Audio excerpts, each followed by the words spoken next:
Welcome to Women, Wealth, and Entrepreneurship with Ariel Shaw, MBA. We want to increase your bottom line and create generational wealth that lasts way beyond you. It's 2024, the year of reinvention and domination. Our 2024 media participants include Kenya Simmons of Kenya Simmons Real Estate and T&J Industries Development and Contracting, Monique Gibson of Our Rising Angels Personal Care Home, LLC, Demetria Winters of Black Butterfly Queens Life Coaching, Yvette D. Best of Best Services Unlimited, LLC, Michael Williams of Michael Williams State Farm Agency, and Alicia Williams of the Dazzling Diva Collection. Again, welcome to Women, Wealth, Entrepreneurship with your host, Ariel Shaw, MBA. This is Season 5.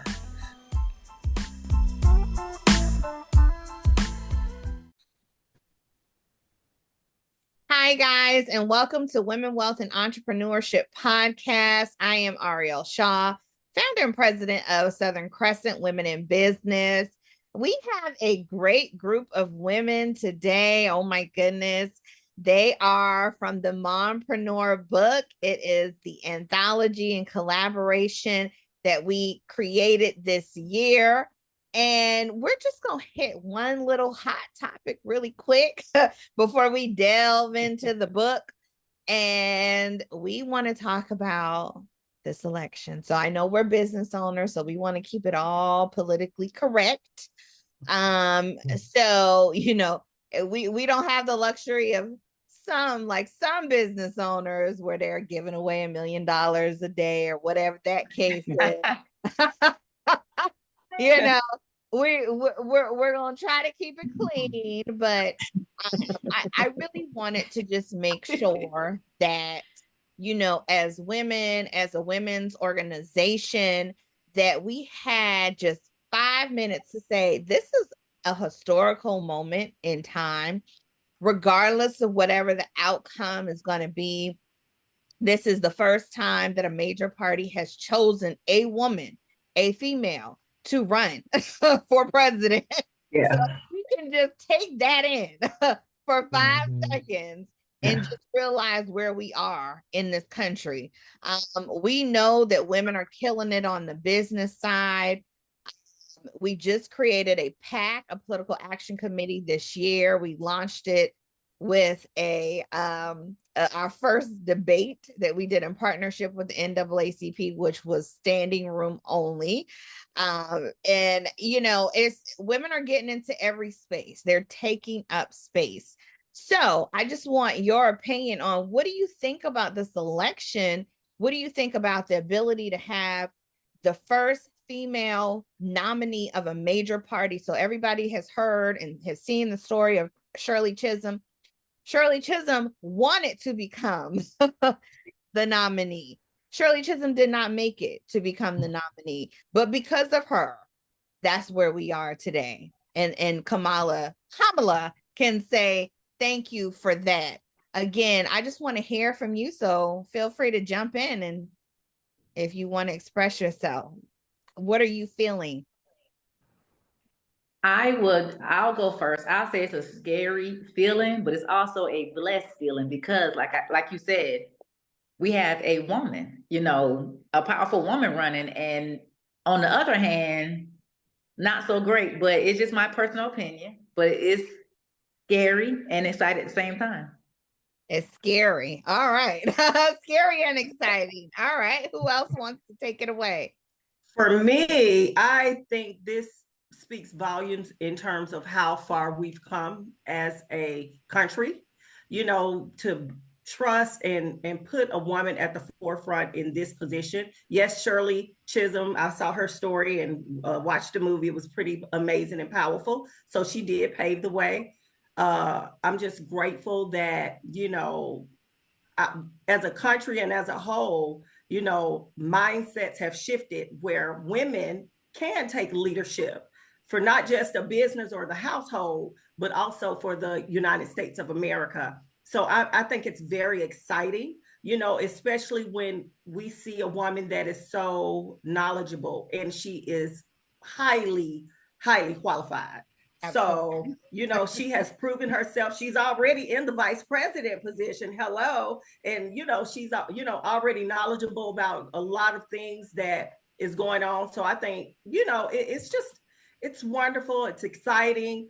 I believe that it's important, to also, yes, in the light of all the negative that's going on, a lot of the negative press, a lot of the negative, I guess, climate, if that makes sense, to speak life in the midst of it. You know what I mean? Just speak life. So that's how I'm fixing my mouth. I'm going to fix my mouth to just speak life over it. I'm excited about Kamala, running for president of the United States. And I'm excited about what is going to come about tomorrow. I believe that at the end of the day, we're going to just decree, let the righteous rule so the people can rejoice. Amen. Okay. All right. So Dr. Donna, you jumped in. Go ahead. Let us hear from you. I was just saying amen. Okay. But however, I do want to add to that unfortunately, we as women have to be super educated, super, talented, prove ourselves to get to a point of recognition. But it is amazing that we are at that stage now where women are getting more recognition for their knowledge and their expertise and are able to take on these bigger roles in our society, whether it be in government or even in our companies that we work for. And to see that, when Stacey Abrams was running, maybe it wasn't the right time, but now is the right time. When she was running for governor. But now may be the right time wherein, Kamala will be the one to break those glass ceilings that many women have wanted to do for so long, regardless of how many degrees they've had in their training. They have never been given the opportunity to prove themselves in that category. And I'm excited to see this happen. I'm excited for the election, but also I'm fearful because there are people that don't want to see us women progress. A lot of the men are siding with the other party just because she's a woman, whether the party is the right fit or not. And it's unfortunate, but we're trusting God. Like LaShandra said, we're going to cover her in prayer. We're going to cover each other, cover our children, and just make sure that we go out and do our part, do our civic duty, make sure that we're casting our vote and that we're supporting the cause. All right. Sandra? Yeah, I was gonna say, yeah. I mean, I am super excited. I mean, I'm excited because she's breaking the ceilings. She's definitely, when I look at it, having two daughters, for them to see a female candidate go as far as she can, it's again planting the seed for their generations. Yes. We've already had an African American president, so for the younger generations, that's a normalcy. Yes. So, I am all for, and I want her to win. If she does not, at least it would show what we're needing to do. On the flip side, it opens my eyes to her being a candidate has opened so many other conversations that in one sense we're there and in another sense we're not. Yes. So when you have companies countries, I think like Germany and Mexico, I think the Germany prime minister is a woman. Mexico just recently elected a woman. So to have those countries to have women leaders, and the United States is still struggling with that perspective because, you have men that they know, or I'm not going to say men, women, etc., know that she's the right candidate, but because of the fact that she's a woman, still struggle with that. It has brought up I think this is great. It's progression. And I am so excited for tomorrow night and this week. Can I say this one thing? Isn't it interesting though? The very first time that Trump ran, it was against who? It was against Hillary. Think about it. It was against Hillary. Here we are, fast forward. Trump is running again, and it's against another woman candidate, right?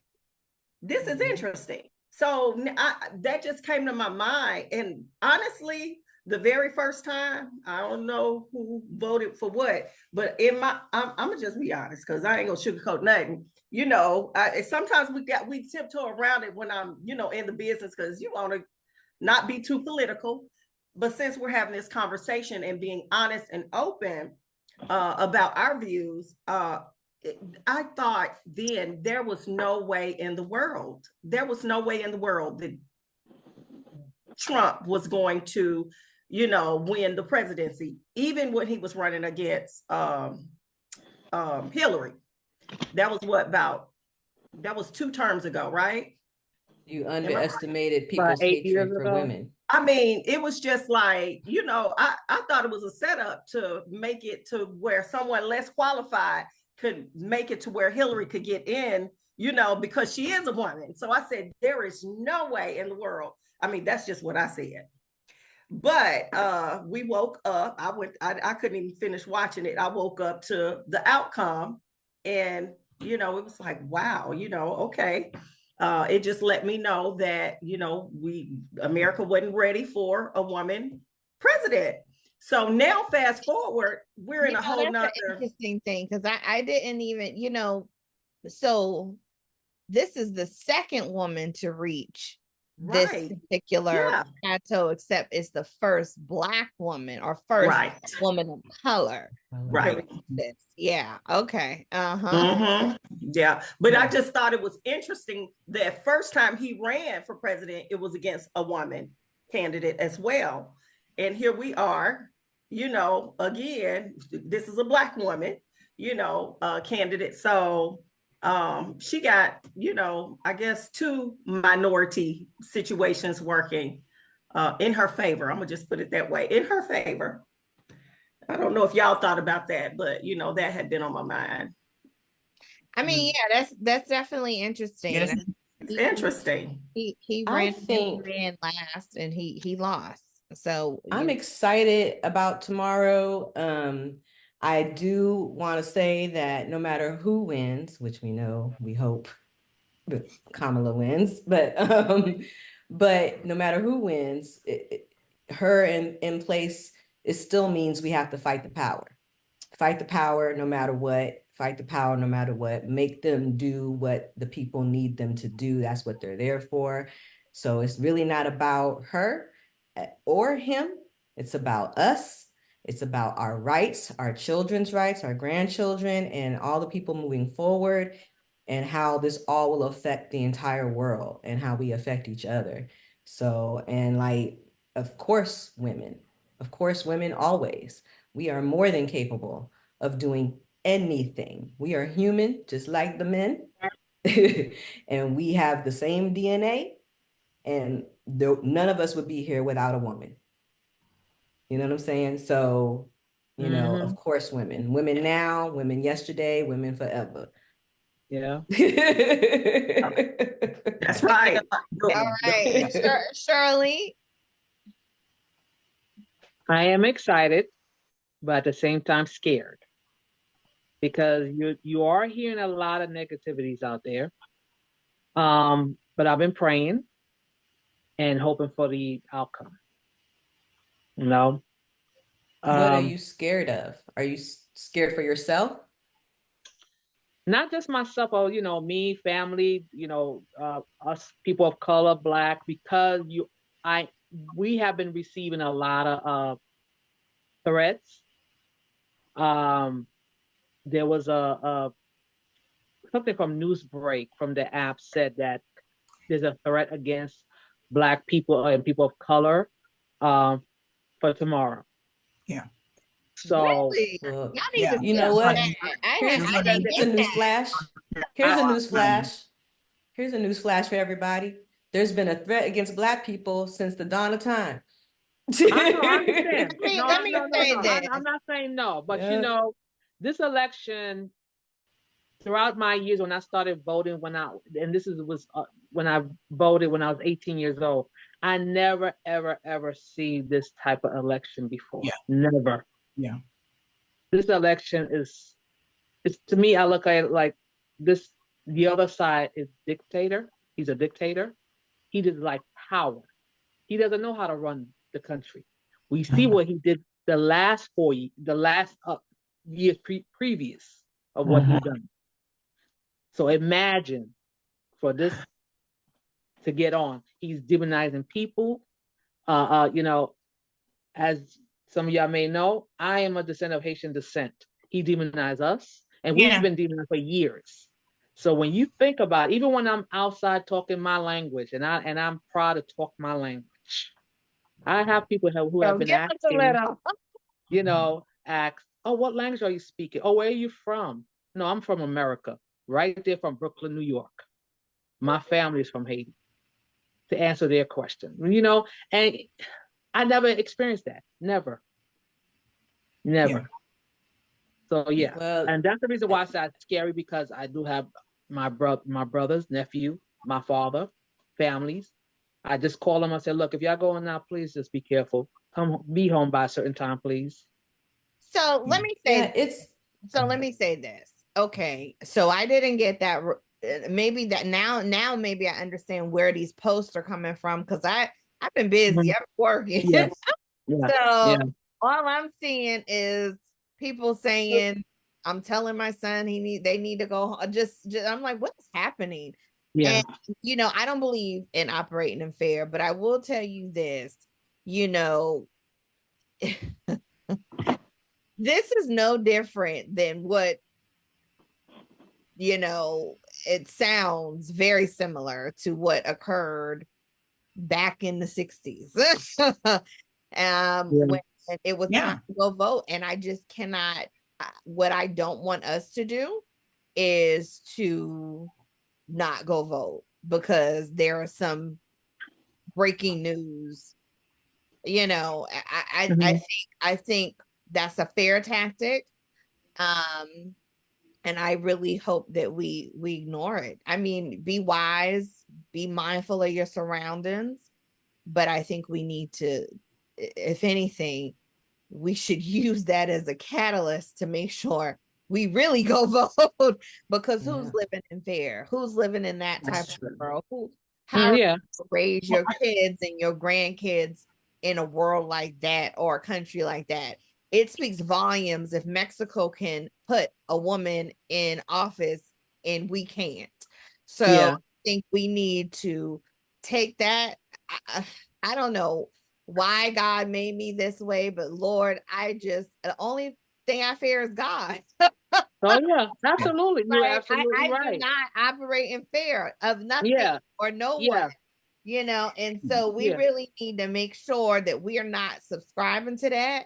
And we just got to make sure we are, even if you got to say, well, take more people with you to the poll, make sure you're not by yourself, whatever the case is, but I would not go vote.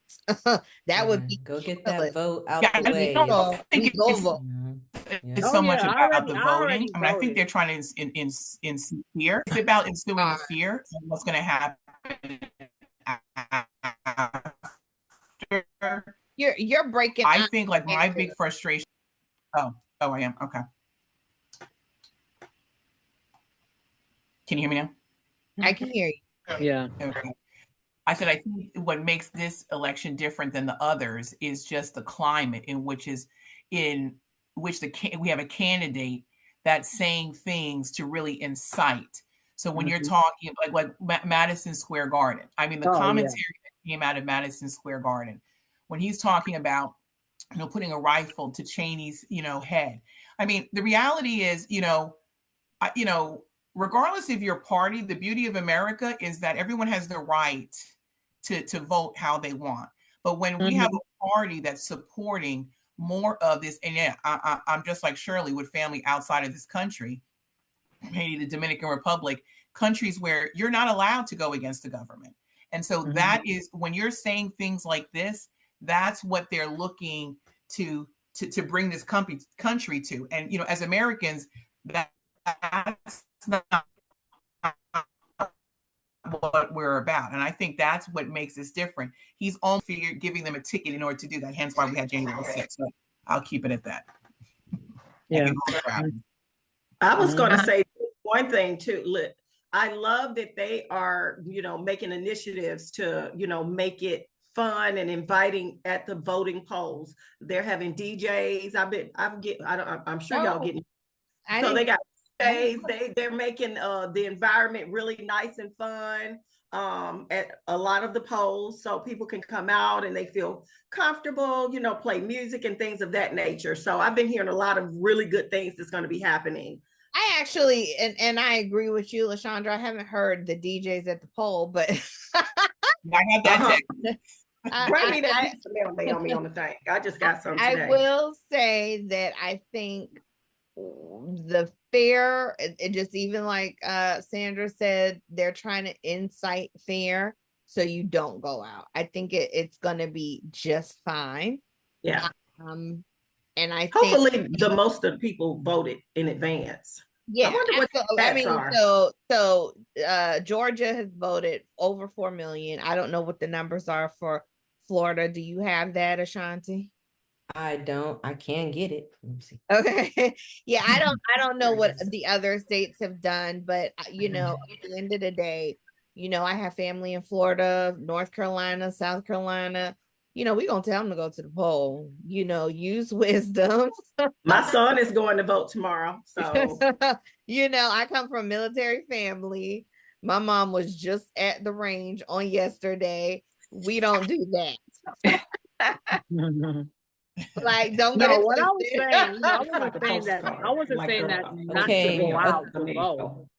Oh, I wasn't saying not to go out to vote. no, but I was seeing online, Shirley, that a lot of people were like, and like we were planning a whole you know, party tomorrow, and I'm like, why is everybody saying, you know, they're going to tell their kids to go home? And I'm like, so is it a blackmail thing or what was happening? So that's what I was trying to figure out, but I didn't know something came out via news. Yeah. Mm-hmm. I think that like we always have to operate on the side of caution, and that's just the norm for us. Even when they're talking all down here and they took DEI out of the public colleges and stuff in Florida. It's a big deal. It's a huge deal. It's a problem. However, we've always had to teach our own children. We've always had to teach them the truth. Oh, you go to school, you learn a ton of lies. Come back, let me undo the lies and tell you the truth. So I think in much the same way, like Ariel brought up, the 60s and the 50s and how voting used to be, they've had several social media posts with older women going to vote this time and being very excited and remembering when, like in Mississippi, they had to pay a fee if you were a person of color to vote.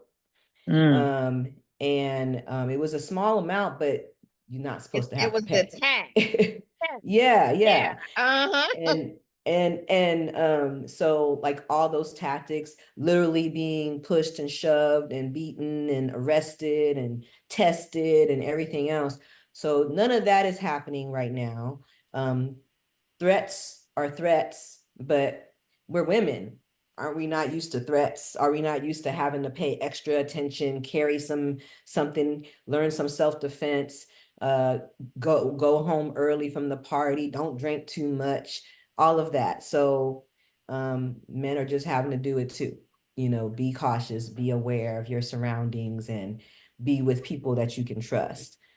So I agree with everything that you guys have said. I really just wanted to make sure we had a few minutes to talk about what it feels like to have the first woman of color on a major party ticket. And at the end of the day, we're still in history. We're literally witnessing history. So I know at some point we'll be able to reflect back and say, you know, this is what I've done, this is what I had to say, this is what I contributed, or whatever the case is. But I think it's an extremely important time. As a mother of a daughter, I'm excited to see her witness something that we probably would have never even thought of. I mean, maybe we did think about it, but we didn't have anything as proof, you know, that it could happen. And so now it's happening. And so women that are always at the forefront of, you know, a whole lot of things, you know, politics is definitely something that affects business, and we should have a little thought on it. And so I'm glad that you ladies were able to share that. We're gonna go and transition though. I got the Florida numbers. Got the numbers. 3 out of every 5 Florida voters have voted. So 3 out of 5 voters who are registered in Florida have voted already. That's 60%. That's pretty good. It's very good. Yeah. And women are outpacing men in Florida. Yeah. All right. All right. So this has been a special edition of Women, Wealth, and Entrepreneurship, the campaign edition.